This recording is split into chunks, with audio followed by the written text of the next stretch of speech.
ఈ రోజుల్లో చాలా యాడ్స్లో మీ టూత్పేస్ట్లో ఉప్పు ఉందా అని వస్తుంది, కానీ ఉప్పు కంటే ఇంపార్టెంట్ ఆర్డిఐ వాల్యూ. ఆర్డిఐ అంటే రిలేటివ్ డెంటిన్ అబ్రెసివిటీ. నార్మల్గా ఈ రిలేటివ్ డెంటిన్ అబ్రెసివిటీ ఏంటి అంటే ఆర్డిఐ వాల్యూ ఎంత తక్కువ ఉంటే అంత బెటర్. ఆర్డిఐ వాల్యూ తక్కువ ఉంటే ఏముంటుంది అంటే నార్మల్గా అబ్రెసివిటీ తక్కువ ఉంటుంది, అంటే పన్ను అరగడం తక్కువ ఉంటుంది.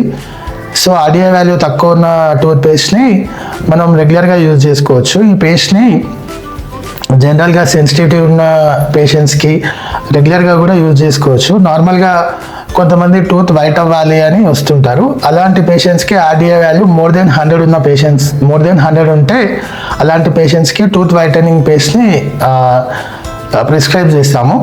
దీంట్లో ఏముంటుంది అంటే ఆర్డిఐ వాల్యూ మోర్ దెన్ 100 ఉంటుంది. అంటే మోర్ దెన్ 100 అంటే 150 200 అట్లా కాదు, కొంచెం లిటిల్ బిట్ ఎక్కువ ఉంటుంది.